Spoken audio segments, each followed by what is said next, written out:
My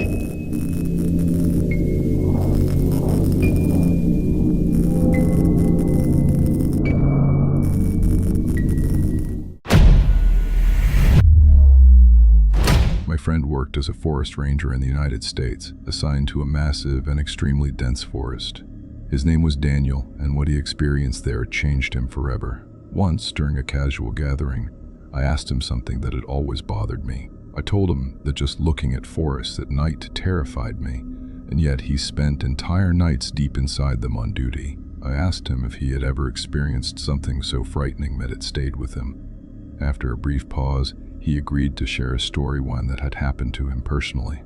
He explained that there was a specific area inside the forest where every ranger was required to serve at least once during their career. That place was infamous. Its reputation alone was enough to fill even experienced rangers with dread.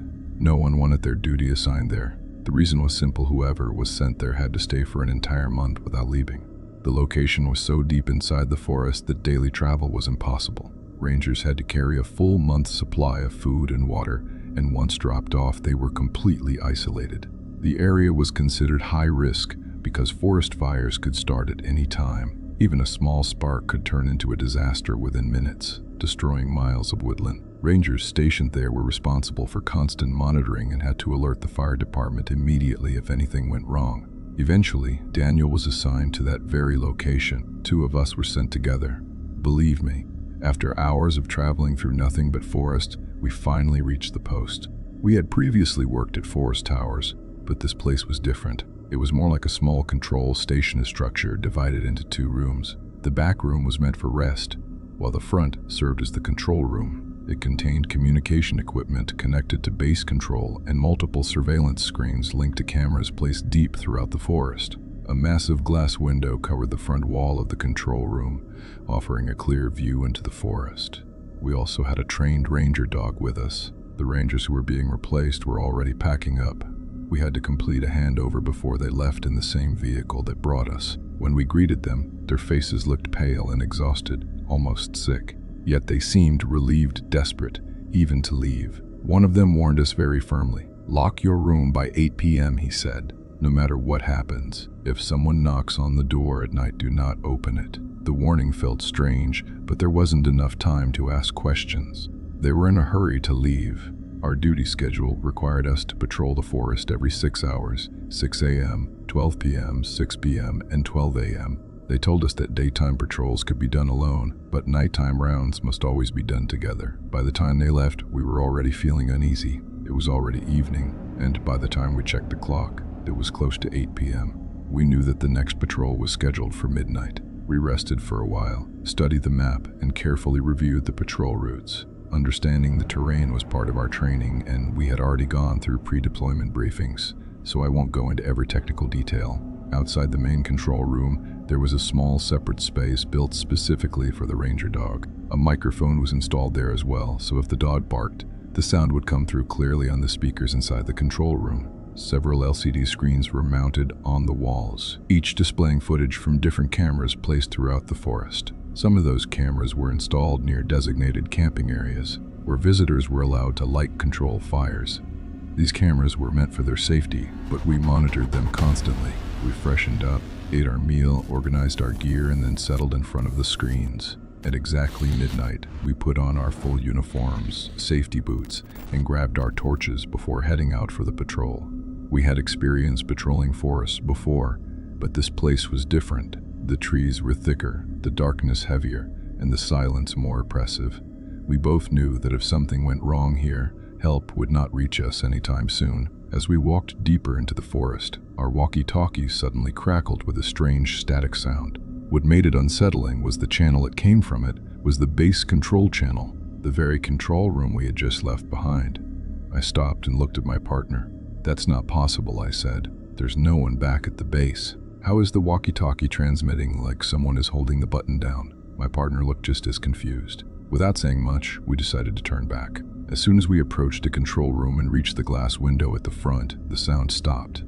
Inside, the control room light was on. We could see everything clearly from outside. When we unlocked the door and entered, the room was empty.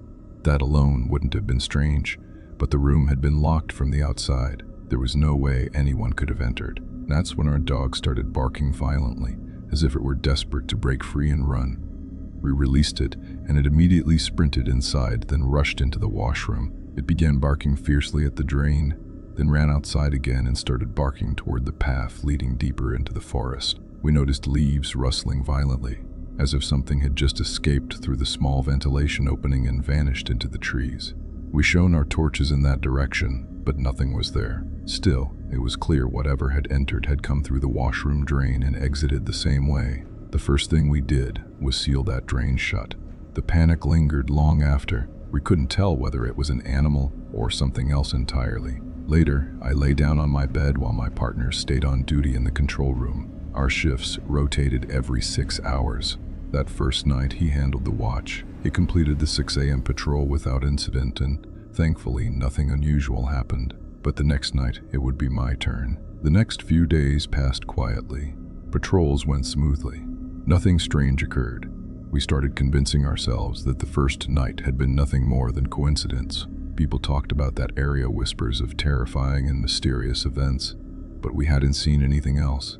Slowly, we became confident. Too confident. We even started doing the midnight patrols alone. Everything seemed normal, but the story wasn't over. One night, during a routine patrol, my partner went out alone while I stayed behind in the control room to monitor the cameras. On one of the screens, I could see him walking through the forest, though the image wasn't very clear. The dog was with him. As I focused harder on the screen, something caught my attention. Behind my partner and the dog there was someone else.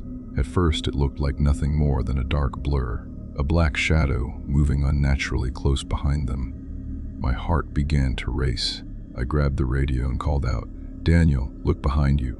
I think someone's following you." He stopped immediately and turned around. His voice came through the radio, shaky but confused. "There's no one here. I don't see anything." But at that exact moment, I heard the dog barking loudly through the transmission. I called again more urgently, "Look carefully. There's a human-like figure behind you. I can't see it clearly on the camera, but it's there." Suddenly his tone changed. He sounded frightened now. "No, there's nothing here, I swear. I don't see anyone." Before I could respond, it felt like something struck the camera.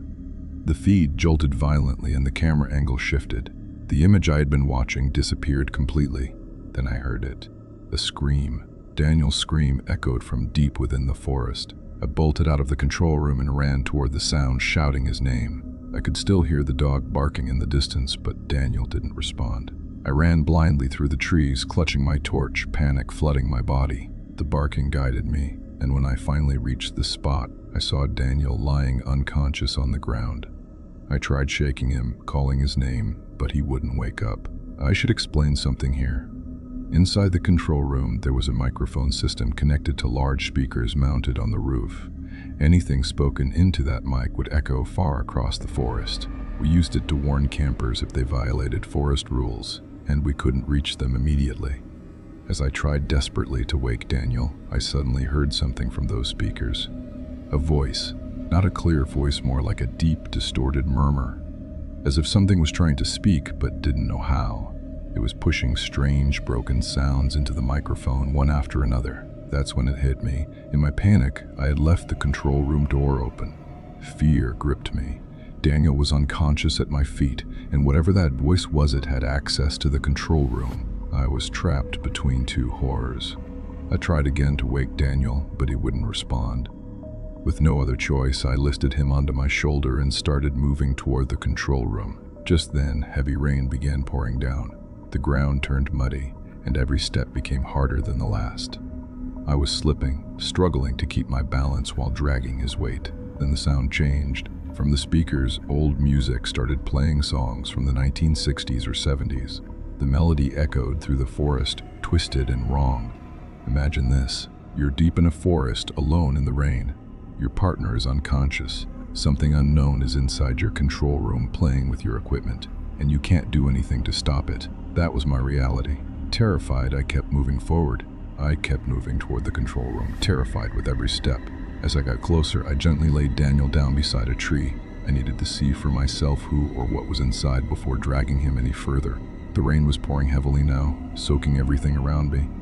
The forest felt alive, as if it were watching me. When I reached the control room, I noticed something chilling. All the lights inside were turned off. My heart pounded violently. The entire forest was swallowed in darkness, and within that darkness stood our control room, silent, unlit, and occupied by something unknown. Is anyone there? I whispered, though I don't know why I even tried. I shone the torch inside. Nothing. I checked the sleeping room. Empty. The washroom. Empty. There was no one inside. It felt as if whatever had been there had left just moments before I arrived. The music was still playing through the speaker's old songs, echoing unnaturally through the rain-soaked forest. It may sound strange now, but hearing those decades-old songs in the middle of a dark jungle was more horrifying than silence. I brought Daniel inside. He was completely drenched. After a long while, he finally regained consciousness. But when he did, he remembered nothing. Not the shadow, not the scream, not what he had seen before collapsing. I told him everything. I even showed him the camera recording. But here's the worst part. In the footage, the shadow I had clearly seen behind him wasn't there anymore. The screen showed nothing unusual. Daniel watched it carefully and shook his head. "There's nothing there," he said. "I don't remember seeing anything."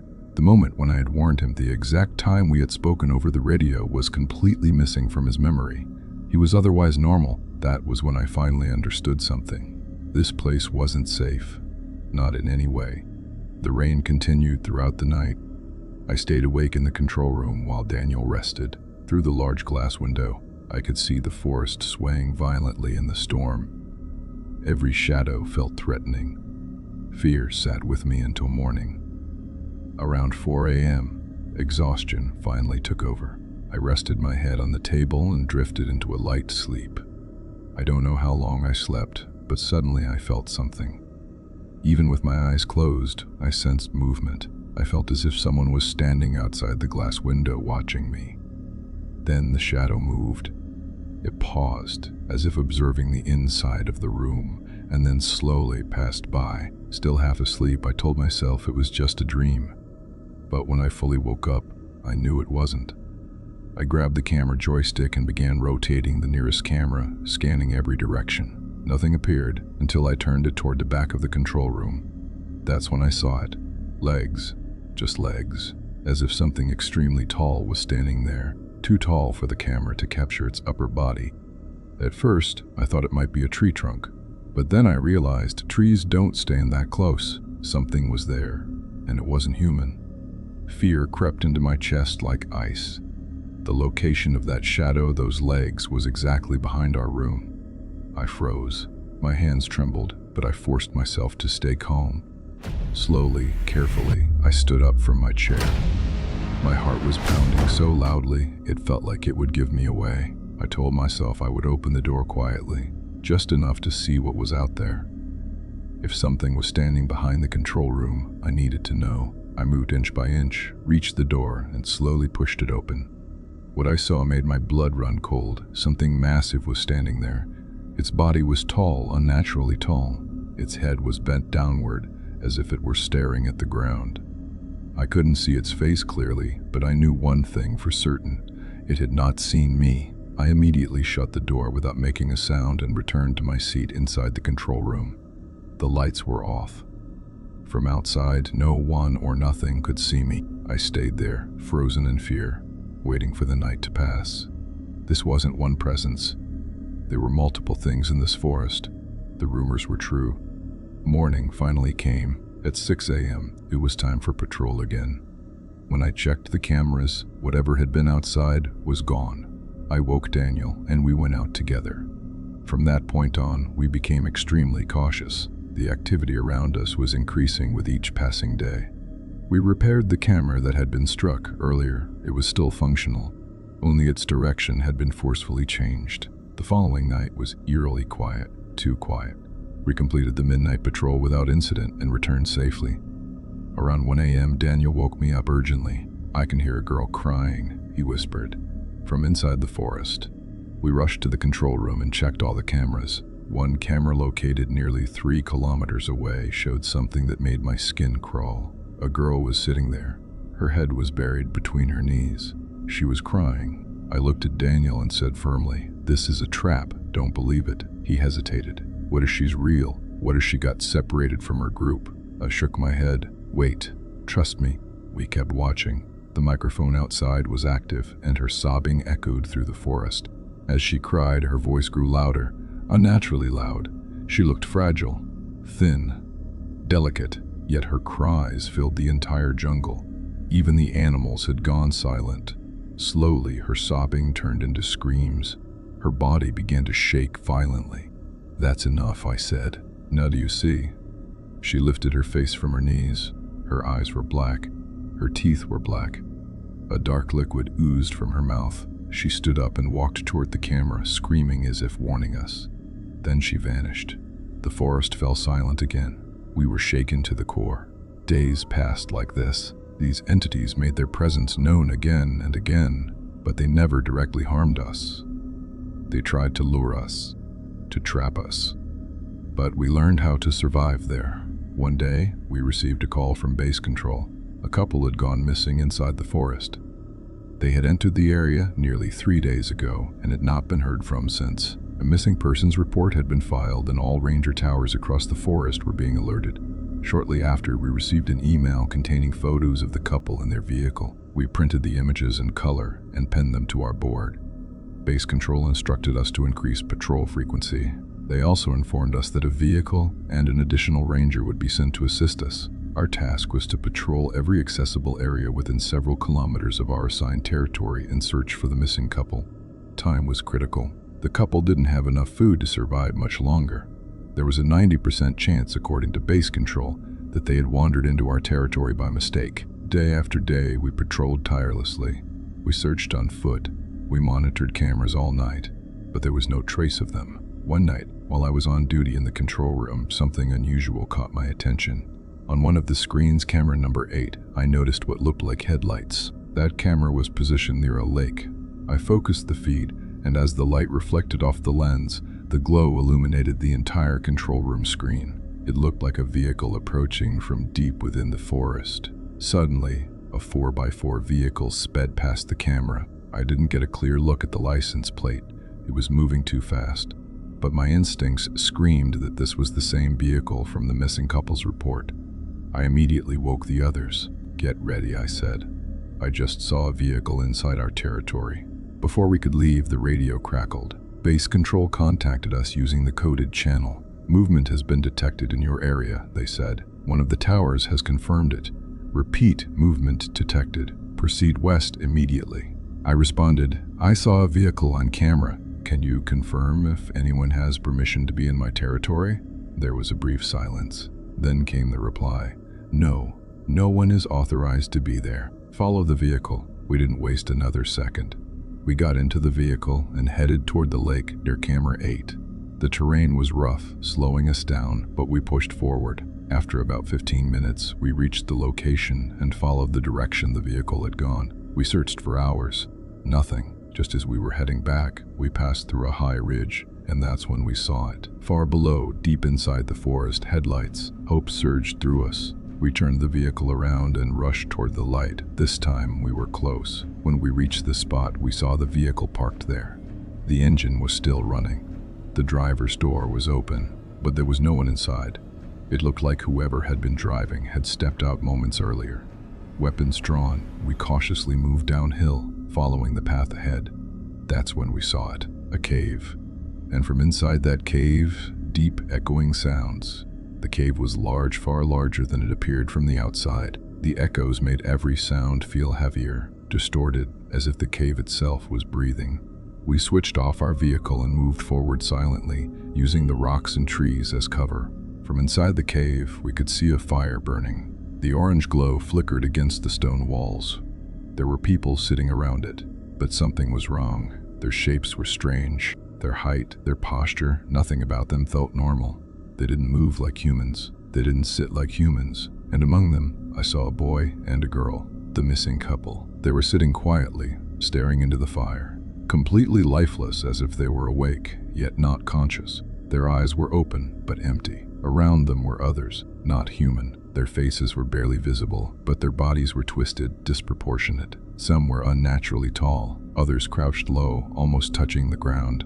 They spoke among themselves in low, unclear sounds, murmurs that didn't resemble any language I knew. We pulled back immediately and hid. My heart was pounding so hard I thought they would hear it. Moments later, the figures began to rise. One by one, they stood up and moved toward the cave's exit. We pressed ourselves flat against the ground, barely breathing. There were 4, maybe 5 of them. As they stepped out of the cave, they turned their faces in our direction. They didn't see us, but they smelled us. They stood still, sniffing the air, their heads tilting unnaturally, as if trying to locate something familiar.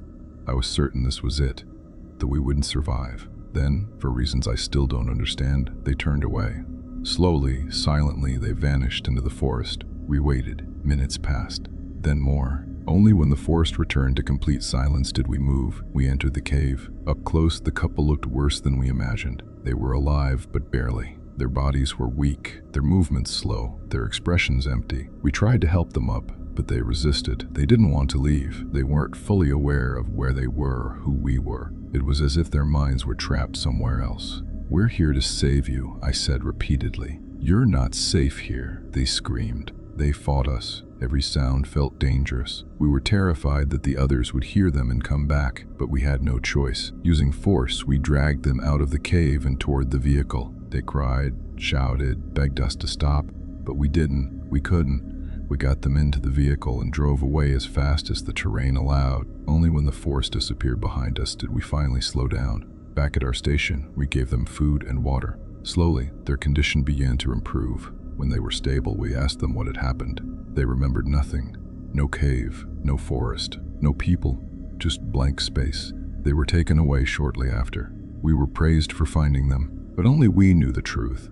Only we knew what lived in that forest. After the couple was taken away, life at the station returned to something that resembled normal routine, but nothing felt the same anymore. The forest hadn't changed. We had. We continued our duties for the remaining days of our assignment, but every patrol felt heavier than the last. We no longer walked with confidence. Every sound, every movement in the trees demanded our attention. We followed strict rules now. No one went alone day or night. Doors stayed locked after sunset. The microphones were only used when absolutely necessary. The forest still watched us. Sometimes, during late-night monitoring, we would notice shadows moving just beyond the reach of the cameras. Never clear, never close enough to identify. Just enough to remind us that we were not alone. Once, while checking the feeds, Daniel whispered, "Did you see that?" I nodded without asking questions. We both had, but we said nothing, because speaking about it felt like an invitation. The remaining nights passed slowly. Sleep came in fragments. When it did, it was filled with dreams of tall figures standing outside the glass window motionless, waiting.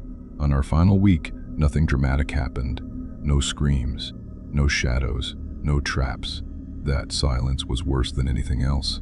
On the last night of our duty, just before dawn, I stood alone in the control room, staring into the forest through the large glass window. Fog hung low between the trees, thick and unmoving.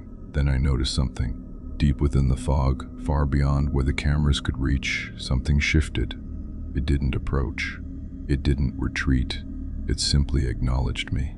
I don't know how else to describe it, but I felt seen. I stepped back from the window and turned away. When our replacement team arrived later that morning, I wanted to warn them, to tell them everything. But when I looked at their faces, young, confident, unaware, I couldn't bring myself to do it. We handed over our equipment. We left. As the vehicle carried us away from that place, Daniel finally spoke. "Do you think it followed us?" he asked quietly. I didn't answer, because the truth was, I didn't know. Weeks later, after returning to normal life, things still weren't right. Daniel quit his job.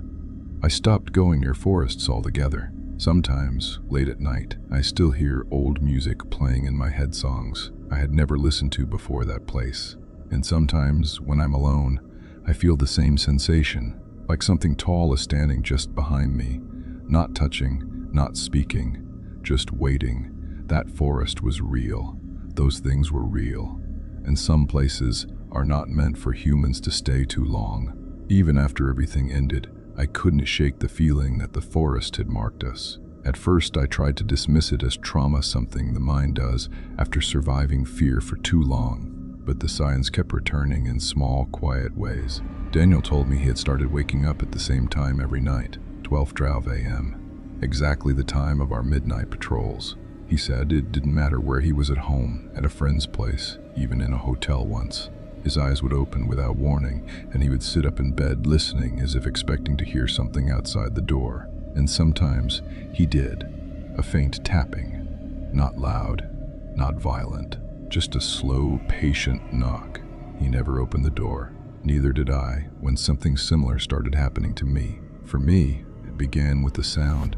Static, like a radio channel cutting in and out. I didn't own a walkie-talkie. There was no reason I should have been hearing it. But some nights, while lying in bed, I would hear that same crackling noise in my head, followed by the faintest impression of someone pressing a button, trying to speak. Then the dreams began. I'd be back in the control room, sitting under the dim light of the screens, staring out through the huge glass window. The forest outside would be perfectly still, but I could feel something standing in the darkness. Too tall, too close. In the dream, I would reach for the joystick and rotate the camera, and every time the result was the same. The camera would show legs, only legs.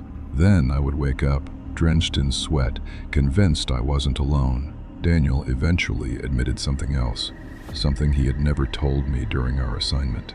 On the night he screamed, the moment before he blacked out, he said he had finally seen it. He described it as a figure that wasn't fully solid, as if it were made of shadow and smoke. He said it didn't have a normal face, and it didn't walk. It shifted like darkness sliding across the ground.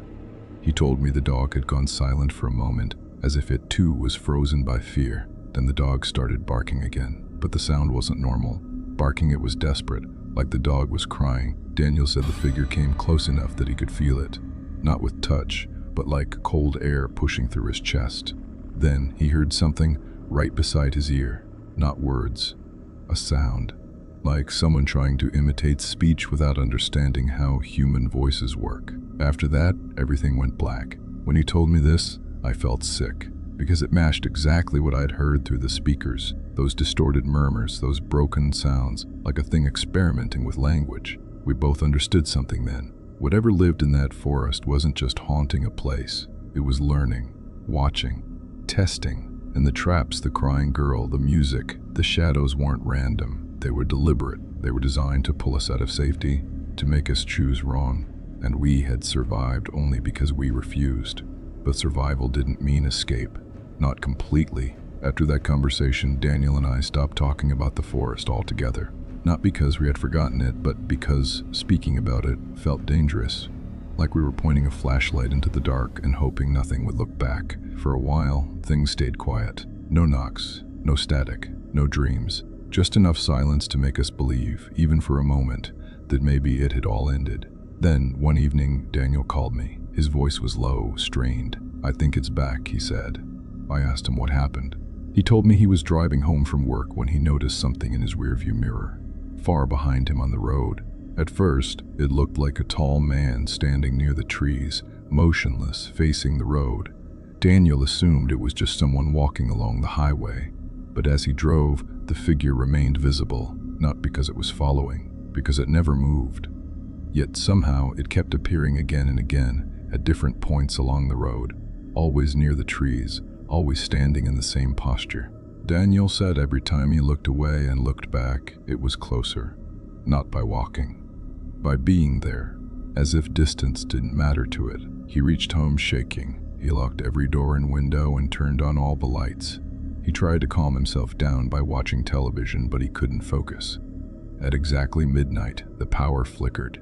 The lights dimmed for a second and came back. Then, from inside his house, he heard something that made his throat go dry.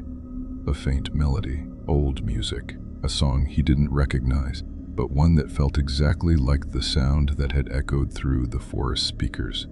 He said it wasn't coming from the TV. The TV was muted. It wasn't coming from his phone either. He walked slowly through the house, following the sound. It led into the hallway, toward the closed door of a small storage room. The music stopped. Then there was a knock, soft, patient. From inside that storage room, Daniel didn't open it. He backed away, grabbed his phone, and called me. As he spoke to me, the knocking continued slow, evenly spaced, as if whatever was inside had all the time in the world. I asked him if he was alone. He whispered, Yes. I told him to leave the house immediately and go somewhere with people, anywhere. A gas station, a neighbor, a friend, just not alone. He hesitated. What if it's outside? I didn't have an answer. So I told him the only thing I could. Don't look for it, I said. Don't try to confirm it. Just move. Now. Daniel left his house with nothing but his keys and phone. He got into his car and drove no destination, just movement. And as he drove, he told me something that chilled me even more. Every time he passed a row of trees, he saw legs. Only legs. In the darkness. Daniel didn't come back to his house that night. He drove until sunrise, stopping only when exhaustion forced him to pull into a crowded diner on the highway. He sat there for hours, surrounded by people, afraid to move, afraid that the moment he was alone again, it would return. When morning finally came, he called me back. The knocking had stopped. The music was gone. But the fear wasn't. A few days later, Daniel moved out of that house. He didn't tell his landlord the real reason, just said he needed a change. He avoided quiet places, avoided long roads lined with trees, avoided anything that reminded him of the forest. I tried to do the same, but avoidance only works for so long. One night, weeks later, I was alone in my apartment, sitting in silence. No TV, no music, just the hum of the refrigerator and the faint sound of traffic outside. That's when I heard it, a familiar crackle, static. It wasn't loud. It wasn't coming from any device I owned. It felt like it was inside the walls, inside the air itself. Then came the pressure, that same sensation I'd felt in the forest. Like cold air pressing inward, not touching my skin, but moving through me. I stood up slowly, my heart pounding. The sound shifted from static to breathing. Slow, deep, controlled. I told myself not to panic. That panic was exactly what it wanted. I remembered something from our time in the forest. The entities never attacked directly. They waited, they tested. I stayed still. The breathing faded, the pressure lifted, and just like that, it was gone. I didn't sleep that night. The next day, Daniel and I met in person for the first time since everything happened. We sat in a busy cafe, sunlight pouring through the windows, people laughing all around us. Even there, we spoke in low voices. Daniel told me he had done some research, old reports, ranger logs, missing person cases near that forest. Most of them were classified or incomplete, but there were patterns. People disappearing without a trace. Survivors who remembered nothing. Reports of music, voices, shadows, and always the same detail. Tall figures, seen only partially, never fully visible, almost as if they didn't exist entirely in our world. We came to an understanding that day. Those things weren't monsters in the traditional sense. They were something else, something that occupied the forest the way we occupy cities. We were the intruders. The forest wasn't haunted, it was inhabited. Daniel left the country not long after that. He took a job in a place with no forests, flat land, open skies, nothing tall enough to hide behind. I stayed where I was, but even now, years later, I follow certain rules. I never open doors at night unless I'm expecting someone. I don't respond to knocks after midnight. I don't follow sounds that don't make sense. And if I ever hear old music playing where it shouldn't be, I leave immediately, because some things don't need to chase you. They only need you to stop running. I wish I could say that time erased what we experienced. It didn't. Time only taught me how to live around it. Years passed, life moved on. Jobs changed, cities changed, faces changed, but some nights, quiet nights, when the world feels too still, I'm reminded that the forest never truly let us go. It started subtly. I would be walking home late, passing through a street lined with trees when I'd feel it, that same awareness. Not fear at first, just the certainty that something was nearby. Not following, observing. Once, I caught my reflection in a dark shop window and noticed something behind me. For a split second, it looked like a shadow stretching higher than it should have. When I turned around, there was nothing there. Another time, while staying at a friend's house, I woke up just before midnight without knowing why. The room was quiet. Too quiet. Then I heard it. A faint sound, almost playful. Someone humming. Not a song I recognized, just a melody with no rhythm, no emotion. Like a voice practicing how to be human. I didn't move. I didn't speak. Eventually, it stopped. That was the pattern. Whatever it was, it never stayed long. It appeared only enough to remind me that it could. I contacted Daniel once after years of silence. He replied from a number I didn't recognize. He told me he was doing fine, but his message ended with a warning. "They don't like being forgotten," he wrote, "but they don't like attention either." That line stayed with me. I began to understand that what we encountered wasn't evil in the way stories describe. It wasn't hunting us for pleasure. It was reacting to curiosity, to fear, to intrusion, just like animals do. Only this thing wasn't an animal. It was older, smarter, and far more patient. The forest had been its territory long before we arrived with our cameras, towers, and control rooms. We believed we were watching the wilderness. In reality, we were being studied. Every trap, the crying girl, the music, the shadows, was a test, a way to learn what pulls humans out of safety. Empathy, curiosity, concern. The forest learned us well. That knowledge is still out there, waiting. I don't know if those things are tied to that one place or if they exist in other forests, other dark stretches of land untouched by cities. But I do know this: some places remember you. They remember your fear. They remember your presence.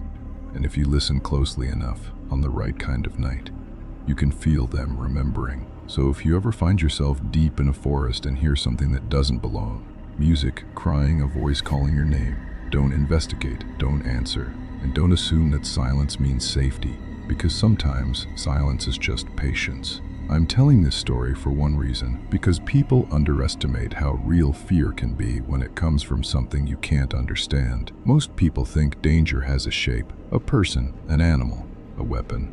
But what we faced didn't fit into any of those categories. It didn't need to chase us like a predator. It didn't need to attack us directly.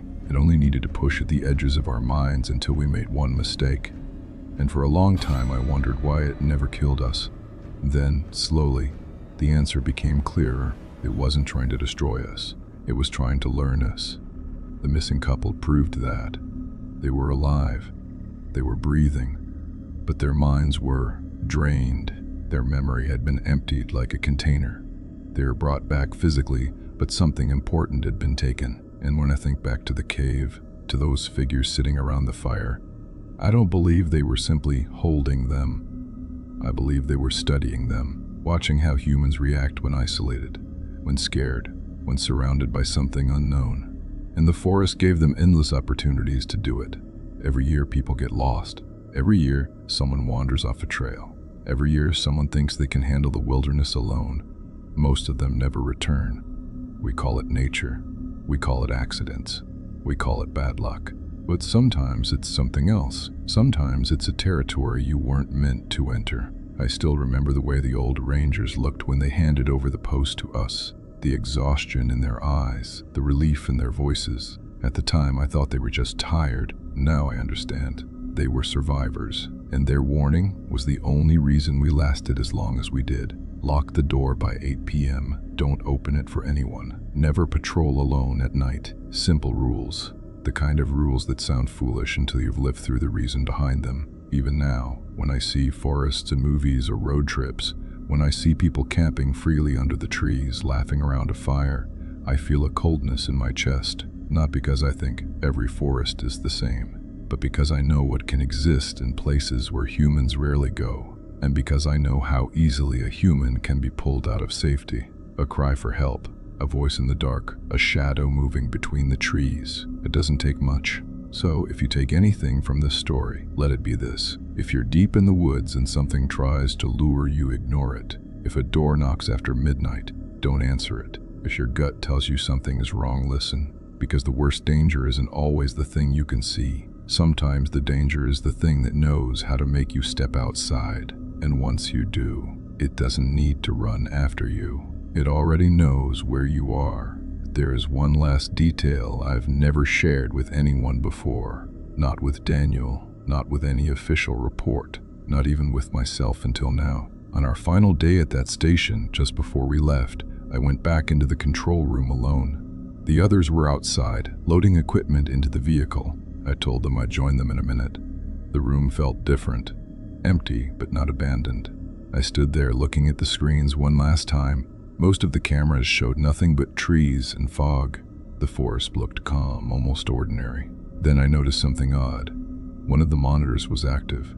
Camera 7, that camera had been offline for weeks. We had marked it as damaged and never managed to repair it. Yet there it was, live. The image showed the backside of the control room, the exact spot where I had seen those legs in the early morning hours. I leaned closer. The picture was grainy, darker than usual, but clear enough to see movement. Something was standing there, not fully in frame, just enough to be seen. I didn't touch the controls. I didn't move the camera. I just watched. Slowly, almost respectfully, the thing shifted its position. For the first time, I saw more than just its legs. Its body was thin, stretched, as if it didn't belong to gravity the same way we did. Its surface wasn't solid. It looked like layered shadows, folding into each other. And then, very slowly, it raised its head. There was no face, no eyes, no mouth, just a darker shape where those things should have been. Yet I knew with absolute certainty that it was looking straight at me. The screen flickered. For a brief moment, the reflection in the glass showed my own face, and behind me, something taller, overlapping my shadow. I spun around. There was nothing there. When I looked back at the monitor, camera 7 was dead again, static, offline, as if it had never turned on at all. I left the control room immediately. I didn't tell anyone what I had seen, because by then I understood something important. That thing didn't want to stop us from leaving. It wanted us to know it had seen us, that it remembered. That realization followed me long after we drove away from that forest. Because if something can observe you without being seen, if it can appear only when it wants to, then distance doesn't matter. Location doesn't matter. Only awareness does. I've learned to live carefully since then. I don't linger near forests. I don't stare too long into dark reflections. And if I ever feel watched, I trust that feeling completely. Because whatever lived in that forest didn't feel like a ghost. It felt like a resident. And residents don't disappear just because you leave. They simply wait for the next visitor. I've carried this story with me for a long time, unsure whether it should ever be told. Not because I'm afraid people won't believe it, but because believing it changes how you see the world. Once you accept that some places are not empty, that some spaces are occupied in ways we don't understand, you stop feeling truly alone, even in crowds. After leaving that forest, I tried to convince myself that what we experienced was limited to that one place, that it was an anomaly, a pocket of something ancient and isolated. But over the years, I've read stories from other people, different countries, different forests, different languages, yet the details are always the same. Music where there should be none, voices that imitate distress, figures that are too tall, memories that go missing. People call them myths, folklore, hallucinations. But folklore doesn't repeat itself so precisely. What we encountered didn't behave like a spirit. It didn't seek worship or fear. It didn't announce itself. It observed. It tested boundaries. It reacted when we crossed them. That's not haunting behavior. That's territorial behavior. The forest didn't feel cursed, it felt occupied. Like walking into someone's house uninvited and assuming silence means permission. Daniel and I were lucky. Not because we were brave, not because we were trained, but because we learned when not to act. We didn't chase the crying girl. We didn't follow the music. We didn't open the door when warned not to.